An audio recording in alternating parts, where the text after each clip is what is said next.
Eu sou um dos poucos investidores de fundos imobiliários que tem a carteira valorizando. Você ficou curioso para saber o porquê da minha carteira estar só com os fundos imobiliários valorizando? Então eu vou mostrar aqui para vocês os gráficos aqui do IFIX, né, que mostra aí o desempenho dos fundos imobiliários. Então eu vou mostrar aqui para vocês o porquê da minha carteira estar valorizando aí em questão dos fundos imobiliários, né? Porque eu vejo muita gente comentando aí que fundos imobiliários só desvaloriza, que as ações são melhores porque além de valorizar paga dividendos e que os fundos imobiliários eles pagam dividendos mensalmente, porém a valorização deles aí fica diminuindo e não é muito bem assim, né, pessoal? É que tem muita gente aí que investe em fundos imobiliários e compra lá no topo. Então eu vou mostrar aqui para vocês o gráfico aqui do IFIX, você pode estar digitando aí IFIX no Google que vai estar aparecendo aí o gráficozinho e também do Ibovespa, você também pode ver aqui. E vocês podem ver aqui que desde o início do ano, o IFIX aí tem valorizado 14,42%. Então vocês podem ver aqui, até mesmo antes do começo aqui do ano, né? Vocês podem ver aqui até depois no caso, vocês podem ver que ainda tinha dado uma caída. Se você for ver aqui, se a pessoa investiu aqui dessa queda até agora, ela teve aí então, vamos ver quanto de valorização. Então teve aí quase 20% aí de valorização. Então o problema, pessoal, não é que os fundos imobiliários eles pagam dividendos, mas na cota ela se desvaloriza. É porque depende do momento que você está fazendo a compra. É claro que nem todo investidor sabe o momento certo de estar comprando. Então eu creio muito que além de sorte, né, vamos dizer assim, eu também tive uma estratégia de estar investindo no momento certo, né? Então vocês podem ver aqui clicando em um ano que, né, eu comecei a investir aqui nos fundos imobiliários. Vocês podem ver que eu comecei a investir em outubro, né? No final de outubro aqui, vocês podem ver que o IFIX, né, desde lá até agora, ó, vamos ver aqui, vamos pôr aqui, acho que foi dia 28.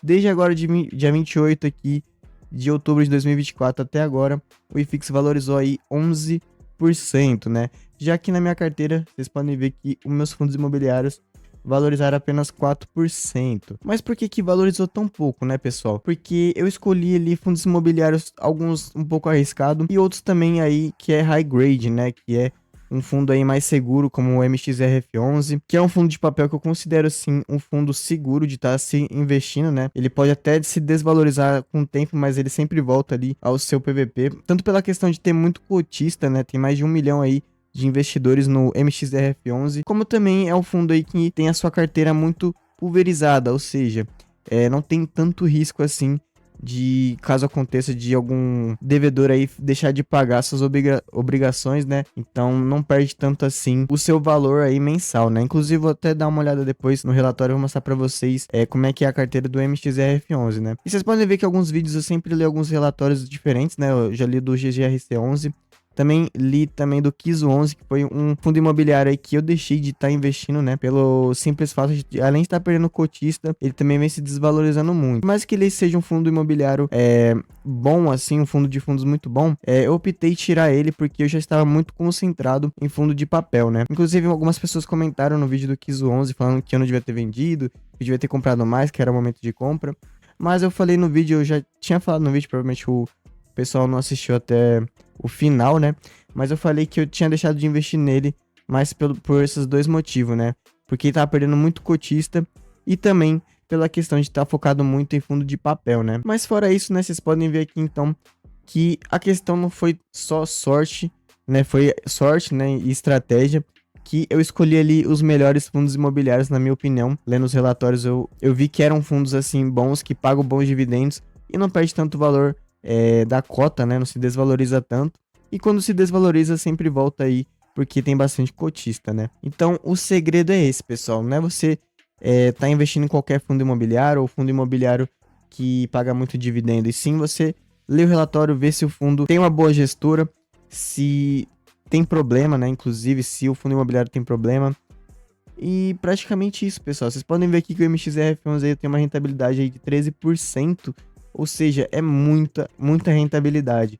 Se vocês forem olhar aqui nas minhas ações, poucas ações aqui estão com uma rentabilidade acima de 10, né?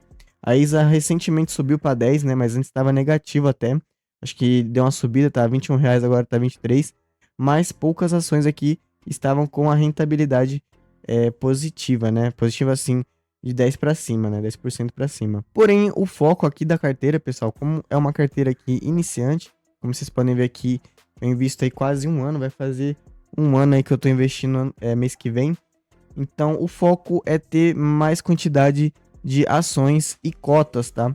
Eu não vou focar tanto em rentabilidade, né? Vocês podem ver aqui que a rentabilidade da carteira tá quase chegando aí aos 14%. É uma rentabilidade muito boa, na minha opinião. Porém, o que adianta ter muita rentabilidade se eu tenho pouco valor aplicado, né? R$ 6.200 aplicado aí, né? Então a gente vai estar investindo com consistência aí. E é claro, esse mês ainda não aportei, né? Vou aportar aí amanhã. Então amanhã eu vou gravar o vídeo do aporte. E vocês ficam atentos aí no canal se quiser ver quais foram os ativos que eu comprei. Se inscreve aí no canal, deixa o like no vídeo pra vocês verem aí qual será o aporte aí e por que eu vou aportar também os ativos que eu for aportar, tá? No entanto, tem outra coisa também que eu vou atualizar vocês aqui, é que eu vou tirar o REITs aqui da minha carteira, tá? Esse REITs aqui, ele é muito bom, porém eu tava dando uma estudada e eu tô pensando realmente em tá tirando ele e colocar aqui em ETF, colocar o TLFO, que é um fundo de renda fixa aí, que vai pagar dólar aí mensalmente, então eu acho melhor do que ter REITs, né? E também para não ter muito, para não deixar também a carteira tão diversificada assim com pouco aporte, né, pessoal? Quando tiver aportando mais aí, estiver aportando R$ 1.500 aí por mês, talvez eu coloque aí REITs, mas como eu tô aportando pouco e talvez eu não vou aportar mais em dólar esse ano, eu vou deixar só ali o ETF mesmo e deixar dois ETF, né, que é o IVV padrão e também o TLFO, que para quem não sabe, ele investe nos tesouros aí americanos, tá? Já a renda fixa não tem muito o que falar aqui também. O Nubank aí 115% do CDI. E também mostrar aqui para vocês que eu recebi aqui também o maior dividendo aqui dos fundos imobiliários também. Vou mostrar aqui para vocês que foi R$ 21,92, né? Quase uma subida aí de praticamente, vamos botar uns 20 centavos aí, mais ou menos, desde julho de 2025, né? Então, essa é a escadinha aqui do fundo imobiliário também eu gosto muito. E o que faz eu continuar investindo é isso, pessoal, tá recebendo aí os dividendos mensalmente e é meio que um gatilho pra você estar investindo mais, né? Que eu vejo muita gente criticando o fundo imobiliário, porém não entende nada, nem busca estudar, nem busca ver no longo prazo se vale a pena ou não. Mas, na minha opinião, vale a pena sim. Claro que isso aqui não é uma recomendação de compra, nem de venda, nem de nada do tipo, é só minha estratégia. Eu também invisto em ações, inclusive, se vocês virem aqui na minha carteira, vocês podem ver aqui que o foco das minhas ações é 33%. E aqui dos fundos imobiliários é 38%, eu dei uma diminuída aí. Então eu dei uma reajustada aí nas porcentagens. Para não ficar também muito um ativo e pouco outro. Então é praticamente isso. E aqui a renda fixa é reserva de oportunidade, não é de emergência. Então esses R$ 1.000 aí, caso venha ter alguma oportunidade aí em alguma ação ou algum fundo imobiliário, eu venho aí tá aportando nessa reserva de oportunidade, né? Claro, fazendo o método DCA também, né? Não é aportando tudo numa vez. Porém, é isso, pessoal. Como vocês podem ver, também tem aqui bastante concentração aqui em ações, ó. Quase 40%, então tá bem a mais do que os fundos imobiliários. Porém, eu quero sempre estar deixando aí na porcentagem, na meta que eu deixei aqui marcado no investidor 10, tá? Porém, não tem problema estar se desbalanceando assim uma vez ou outra. Porém, a estratégia da minha carteira é essa: deixar 33% em ação, 38% em fundos imobiliários e deixar um pouquinho também dolarizado, né? Em criptomoeda, 5% e ETFs internacionais, 9%, tá? Inclusive, vou mostrar aqui para vocês também que eu parei de fazer aportes também em fundo imobiliário, ó. Vocês podem ver que eu vim aportando bastante em fundos imobiliários, que foi na época que eu falei para vocês aí que eu tava investindo muito, que esse é um motivo também de ele estar valorizando muito, porque nessa época aqui que eu tava investindo, os fundos imobiliários estavam muito, muito descontados, então praticamente foi esse o motivo de eu ser um dos poucos investidores aí a estar com os fundos imobiliários aí valorizando. Se vocês forem ver aí outros youtubers aí, ou um influenciador pequeno também, que mostra a carteira publicamente, que os fundos imobiliários, eles investem há mais de um ano aí, que eles estão com os fundos imobiliários com a valorização aí negativa, né? Então, eu não invisto aí desde o mês 6, né? Vocês podem ver aqui que está lateralizado. Inclusive, eu pretendo estar investindo em fundos imobiliários esse mês aqui, para botar o foco aí de receber mais dividendos, porque a meta aqui, pessoal, é eu estar recebendo R$ 50 de dividendos aí por mês. Essa é a minha meta, tá? E também minha meta de chegar aos 10k de patrimônio, né? Pra ver se, como eu vejo muitos vídeos aí de pessoas falando que quando você chega nos R$ 10.000, tudo muda, né? Então a gente vai ver aqui na prática se você chegar a R$ 10.000 investidos, muda alguma coisa, né? Então se inscreve aí no canal pra vocês verem a realidade, se realmente muda ou não, tá? Então eu vou estar deixando o vídeo por aqui, né? O vídeo já tá muito longo.